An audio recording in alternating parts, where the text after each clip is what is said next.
মৃত ব্যক্তির তরফ থেকে কোরবানি করা যাবে কিনা, যদি যায় তাহলে তার গোশত বন্টনের পদ্ধতি কি হবে? ভাগিদারদের সংখ্যা বেজোড় হতে হবে নাকি জোড় হলেও চলবে?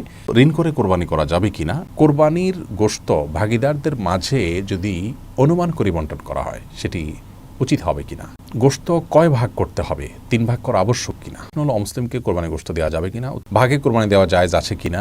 অনেক সময় দেখা যায় বুড়ি পরিষ্কার করতে দেওয়া হয় এবং যাকে দেয়া হলো তাকে বলা হয় যে এটা পরিষ্কার করার পর তুমি কিছু নিও, আমাকে কিছু দিও, এটি জায়েজ আছে কিনা?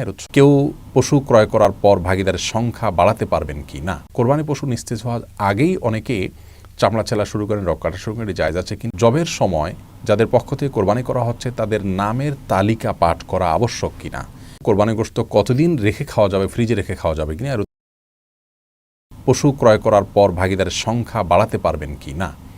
কোরবানির পশু কেনার পর কেউ যদি ভাগিদারের সংখ্যা বাড়াতে চান তাহলে সেটি তিনি করতে পারবেন। ধরুন দুজন মিলে কোরবানি করবেন বলে পশু ক্রয় করেছেন, তৃতীয় আরেকজনকে তারা যুক্ত করলেন, এটি জায়েজ আছে। কোরবানি গোশত কতদিন রেখে খাওয়া যাবে, ফ্রিজে রেখে খাওয়া যাবে কিনা? এর উত্তর হলো যে কোরবানি গোশত ফ্রিজে রেখে খাওয়া যাবে এবং কতদিন রেখে খাবেন এটি একান্তই আপনার ব্যাপার। এক্ষেত্রে শরীয়ত কোনো সীমানা নির্ধারণ করে দেয়নি যে এর মধ্যে কোরবানি গোশত খেয়ে শেষ করতে হবে। কোরবানির গোশত ভাগিদারদের মাঝে যদি অনুমান করে বন্টন করা হয় সেটি উচিত হবে কিনা? এর উত্তর হলো না, এটি উচিত হবে না, বরং যথাসম্ভব পরিমাপ করে সমান হারে সবার মধ্যে বন্টন করা উচিত এবং কর্তব্য।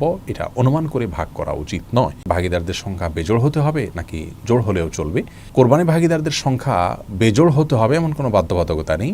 জোড় বেজোড় যে কোনো সংখ্যক ভাগিদার হতে পারবেন, সর্বোচ্চ 7 পর্যন্ত। তবে একটি ভাগ একাধিক ব্যক্তি নিতে পারবেন না বা একাধিক ব্যক্তির তরফ থেকে একটি ভাগ হতে পারবে না। অনেক সময় দেখা যায় বুড়ি পরিষ্কার করতে দেওয়া হয় এবং যাকে দেয়া হলো তাকে বলা হয় যে এটা পরিষ্কার করার পর তুমি কিছু নিও, আমাকে কিছু দিও, এটি জায়েজ আছে কিনা? এর সরল উত্তর হলো এটি জায়েজ নাই। কারণ নবী করিম সাল্লাল্লাহু আলাইহি সাল্লাম কোরবানির পশুর গোশত যারা প্রস্তুত করেন তাদেরকে কোরবানির পশুর গোশত থেকে কোনো কিছু দিতে নিষেধ করেছেন, সেজন্য এটি জায়েজ নয়। আপনি হয় সম্পূর্ণ বুড়ি কাউকে দিয়ে দিবেন অথবা তাকে দিয়ে পরিষ্কার করার পর তাকে টাকা দিবেন, বুড়িটা আপনি নেবেন, কিন্তু পরিষ্কার করার বিনিময়ে কিছু বুড়ি তিনি নেবেন, এটি জায়েজ নয়। জবের সময় যাদের পক্ষ থেকে কোরবানি করা হচ্ছে তাদের নামের তালিকা পাঠ করা আবশ্যক কিনা? এর সরল এবং সহজ উত্তর হলো এটি জরুরি কিংবা আবশ্যক নয়।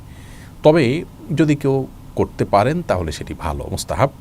সহিহ মুসলিমের হাদিসে বর্ণিত হয়েছে রাসূল করিম সাল্লাল্লাহু আলাইহি সাল্লাম তার কোরবানি পশু জবাই করার সময় বলেছিলেন, বিসমিল্লাহ আল্লাহুম্মা তাকাব্বালহু মিন মুহাম্মদ ওয়া মিন আলি মুহাম্মদ ওয়া মিন উম্মতি মুহাম্মদ, যার অর্থ হলো আল্লাহ আমি আপনার নামে এটি জবাই করা শুরু করছি, আপনি এটাকে কবুল করুন মুহাম্মদের পক্ষ থেকে, তার পরিবারের তরফ থেকে, তার উম্মতের তরফ থেকে। এই জন্য কোরবানি যাদের পক্ষ থেকে করা হচ্ছে জবের আগে তাদের নামগুলো উল্লেখ করে, নাম পাশাপাশি বাবার নাম এভাবে যদি উল্লেখ করা হয় অমুকের সন্তান অমুক, এরকমভাবে সবার নাম উল্লেখ করে যদি বলা হয় আল্লাহ সবার তরফ থেকে আপনি কোরবানি কবুল করেন, এরপরে ছুরি চালনা করা হয়, এটি মুস্তাহাব, এটি উত্তম, জরুরি বা আবশ্যক কোনো বিষয় নয়।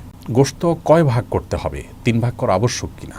এর উত্তর হলো যার যার ভাগের গোশতকে তিনি 3 ভাগে বিভক্ত করে বন্টন করা বা ব্যবহার করা এটি মুস্তাহাব। 1 ভাগ নিজের জন্য, 1 ভাগ আত্মীয় স্বজন প্রতিবেশী তাদের জন্য, এমনকি যিনি কোরবানি করেছেন এমন কাউকে উপহার হিসেবে পাঠানো যেতে পারে। আরেক ভাগ হলো গরিব অভাবী দুঃখী মানুষদের জন্য। কিন্তু এই 3 ভাগ করাটা জরুরি কিংবা আবশ্যক নয়, এটাকে হেরফের বা কমবেশ করাতে কোনো অসুবিধা নেই। 3 ভাগে করতে পারলে উত্তম এবং ভালো। আপনি চাইলে গরিবকে একটু বাড়িয়ে দিলেন কিংবা প্রতিবেশীদের জন্য একটু বেশি রাখলেন কিংবা আপনি নিজের জন্য একটু বেশি রাখলেন, তাতে কোরবানির কোনো অসুবিধা হবে না। মৃত ব্যক্তির তরফ থেকে কোরবানি করা যাবে কিনা, যদি যায় তাহলে তার গোশত বন্টনের পদ্ধতি কি হবে? এর উত্তর হলো মৃত ব্যক্তির তরফ থেকে কোরবানি করা যাবে। নবী করিম সাল্লাল্লাহু আলাইহি সাল্লামের তরফ থেকে আলী রাদিয়াল্লাহু তাআলা কোরবানি করেছেন, অতএব নিজের মা বাবা কিংবা অন্য কোনো আত্মীয় স্বজনের তরফ থেকে যারা মৃত্যুবরণ করেছেন তার তরফ থেকে আপনি কোরবানি করতে পারেন।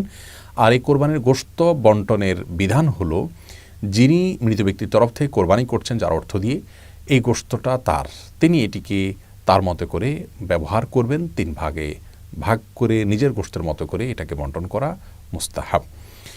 আর যদি কোনো ব্যক্তি মৃত্যুর আগে ওসিয়ত করে যান কোরবানির জন্য, তাহলে সেই কোরবানি গোশত আবার সম্পূর্ণটুকু দান করে দেব গরিবদেরকে। এটা তার ওসিয়ত যারা প্রতিপালন করেছেন তাদের হক নয়, এটা গরিবের হক। ভাগে কোরবানি দেওয়া জায়েজ আছে কিনা? গরু এবং ওট বড় পশুতে ভাগে কোরবানি দেওয়া যাবে এবং সর্বোচ্চ 7 জন ব্যক্তির তরফ থেকে গরু এবং ওট যথেষ্ট হবে। এটি সংখ্যাগরিষ্ঠ উলামা ইকরামের মত এবং এটি দলিলের দিক থেকে সমৃদ্ধ এবং বিশুদ্ধতর মত। ঋণ করে কোরবানি করা যাবে কিনা এর সরল উত্তর হলো ঋণ করে কোরবানি করা যাবে যদি আপনি পরবর্তী ঋণ পরিশোধের ব্যবস্থা থাকে আপনি সেই জায়গা থেকেই ঋণ পরিশোধ করে দিবেন।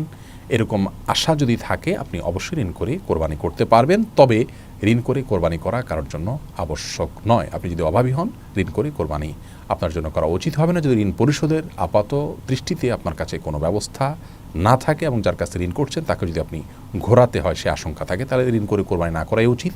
তবে যদি দেওয়ার ব্যবস্থা থাকে, জোরালো আশা থাকে, তাহলে আপনি ঋণ করে কোরবানি করতে পারবেন। কোরবানি পশু নিস্তেজ হওয়ার আগেই অনেকে চামড়া চেলা শুরু করেন, রক কাটা শুরু করেন, এটি জায়েজ আছে কিনা এর উত্তর হলো এটি সম্পূর্ণ গুনাহের কথা। এমনকি জবের পরের সময় কসাইরা চাকু দিয়ে খোঁচাতে থাকেন, এর ফলে কোরবানির পশু স্বাভাবিক মৃত্যু না হয়ে অস্বাভাবিক মৃত্যু হতে পারে, যার ফলে পশু খাওয়া পর্যন্ত হারাম হয়ে যেতে পারে। এই জন্য চাকু দিয়ে জবের পরে খোঁচানো উচিত নয় এবং নিস্তেজ হওয়ার আগে চামড়া ছেলা কিংবা রড কাটা সম্পূর্ণভাবে নাজায়েজ কাজ। সহিহ মুসলিম হাদিসে আসছে পশুর প্রতি অমানবিক না হওয়া প্রয়োজন ছাড়া, সেজন্য এটি করা যাবে না। হলো অমুসলিমকে কোরবানি গোশত দেওয়া যাবে কিনা, উত্তর হলো অমুসলিমকে কোরবানি গোশত দেওয়া যাবে, কোনো নিষেধাজ্ঞা ব্যাপারে নাই।